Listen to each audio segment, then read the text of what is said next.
5 जणांची जबाबदारी करतोय मी. घाबरलेत ना, मग आता जरा शेवटापर्यंत नेऊया. सदाभाऊ खोतांनी सांगली जिल्ह्याच्या बँकेच्या घोटाळ्याची, त्यावेळेच्या अध्यक्षांच्या घोटाळ्याची चौकशी करण्याच्या मागे लागायचं. दर आठवड्याला मंत्रालयात पाहिजे आणि वेळ पडली तर हायकोर्टात जाऊ आणि हायकोर्टामधून आदेश घेऊ, परंतु ही घोटाळ्याची चौकशी होणार. इकडे सम्राट माडकांनी सर्वोदय कारखान्यासाठी जीवाचं रान करायचं. हां, सर्वोदय कारखाना कसा ताब्यात मिळत नाही बघू. खरं म्हणजे मी कुठे पृथ्वीराज अजून एखादा महिना महसूल मंत्री राहिलो असतं तर त्याला काम झालं असतं. तुला ती रात्र आठवत असेल की पहाटे 4 पर्यंत जागा होतो. हां, लॉटरीचा ऑनलाईन घोटाळा, लॉटरीचा ऑनलाईन घोटाळा याची जबाबदारी सत्यजित देशमुखांवर. सगळं खणायचं. मग एक ठाणे जिल्ह्यामध्ये बिल्डर गेला, त्याच्या डायरीमध्ये कोणाचं तरी नाव होतं आणि ते शिरा ताण ताणून बोलत होते आणि सातत्याने सगळ्या बहुजन समाजाचा ठेका त्यांनीच घेतलाय असं त्यांना वाटतं. ज्याचं नाव होतं, डायरी आहे, मला माहिती आहे कुठे आहे, काय गोटाकडे होतो काय, त्यामुळे त्याचं काम मीच घेतो माझ्या अंगावर. एक आणखीन नेता, मला जयंतराव म्हणाले खरं म्हणजे ही सभा होऊ नये असं मला वाटत होतं, पण काय करणार, माझ्या या XYZ नेत्याने भरीस घातलं आणि सगळ्यांना इथे आणलं. एक नका वाढवू.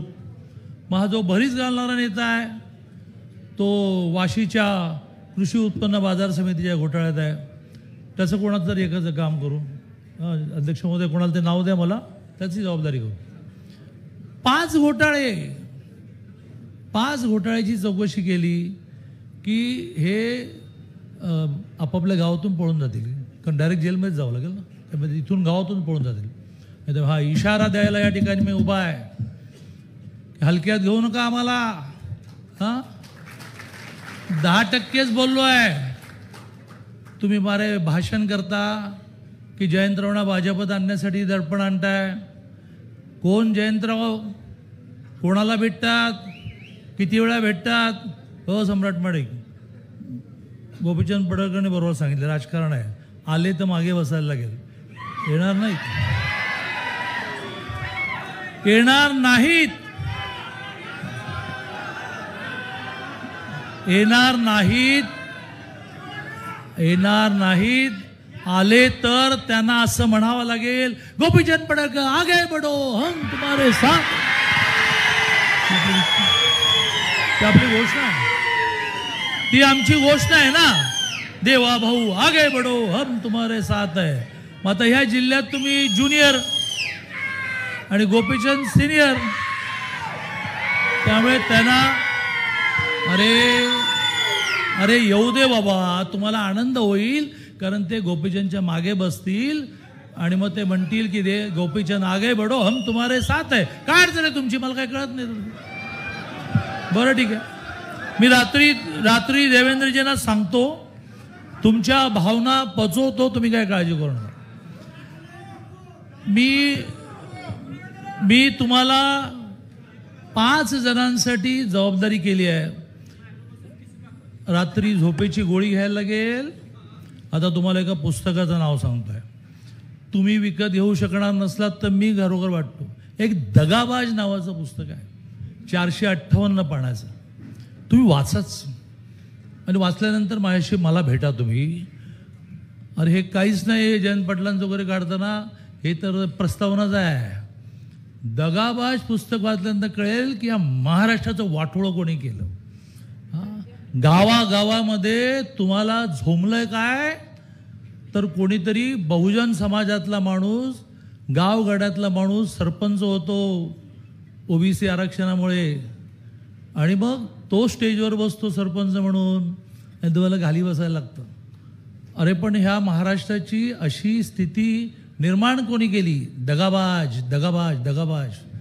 458 पानं वाचा आणि मग कळेल कोणी महाराष्ट्राची वाट लावली.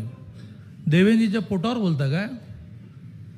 मग आम्ही काय आम्ही कोणावर बोलायचं, कशावर बोलू? जाहीरपणे नाही बोलत, माझी ती संस्कृती नाही आहे. पण ती संस्कृती जशी मी जपली तशी तुम्हाला जपायला लागेल. आणि त्यामुळे मी जाहीरपणे बोलतो, मी कोणाला घाबरत नाही. जयंतरावांचा फोन आला, दादा जाऊन दे ना, संपवा ना.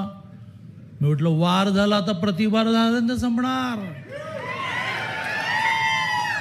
प्रतिवार झाला. सदाभाऊंच्या भाषण ऐकताना मलाच असं काय तो बाबा आजच्यापेक्षा आणि किती बोलतोय. आणि त्याच्या आईचं त्याने सांगितलं, माझ्या डोळ्यात पाणी आलं. हां, त्यामुळे जी काही परतफेड करायची ती परतफेड झाली आजच्या सभेने.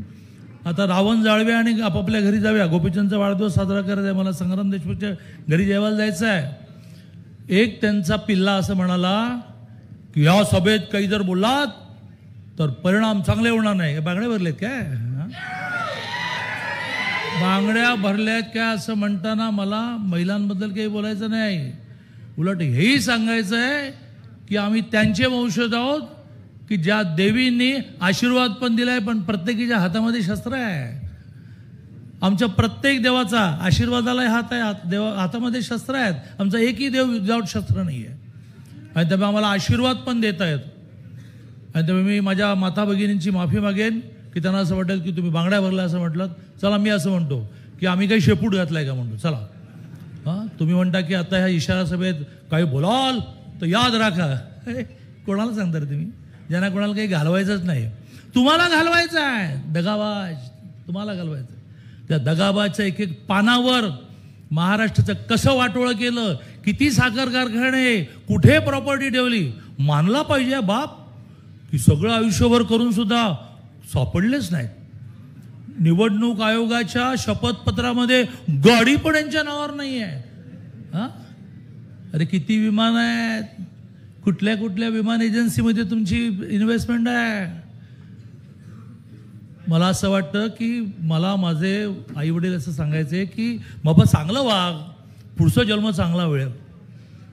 बदलली, स्थिती बदलली, कलियुगाचं शेवटचं पर्व आहे. जे कराल ते याच जन्मी फेडून जायचं, याच जन्मी फेडून जायचं. दगाबाज, तुम्ही ज्या प्रकारचं जीवन जगताय त्याला काही अर्थ आहे का हो?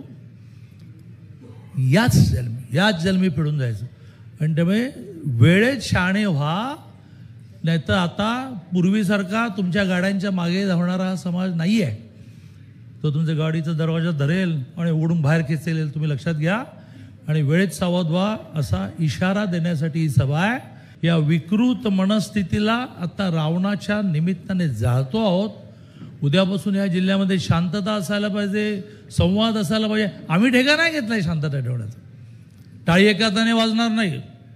त्यामुळे तुम्ही सुद्धा ठिकाणावर राहा. तुम्हाला हे लक्षात येत नाही की दिवस बदललेले आहेत. ही डायरी मला माहिती आहे कुठे ती डायरी मला माहिती आहे कुठे लपवून ठेवलेली आहे. त्या डायरीमधलं नाव इतक्या वर्षानंतर ओपन होईल. आजही परमार बिल्डरची बायको आणि परमार बिल्डरची बोरं ही न्यायासाठी याचना करतायत. हे राजकारण इतके खराब आहे की काही ना काही कारणाने त्यावेळेला आपले नेते असे साधे सरळ जाऊ दे आता कशाला. ती डायरी जी आहे त्या डायरीचा शोध तर मला आहे. त्या डायरीत असणाऱ्या माणसाला त्याच्या ठिकाणावर पोचवण्यासाठी पोचल्याशिवाय मी स्वस्थ बसणार नाही.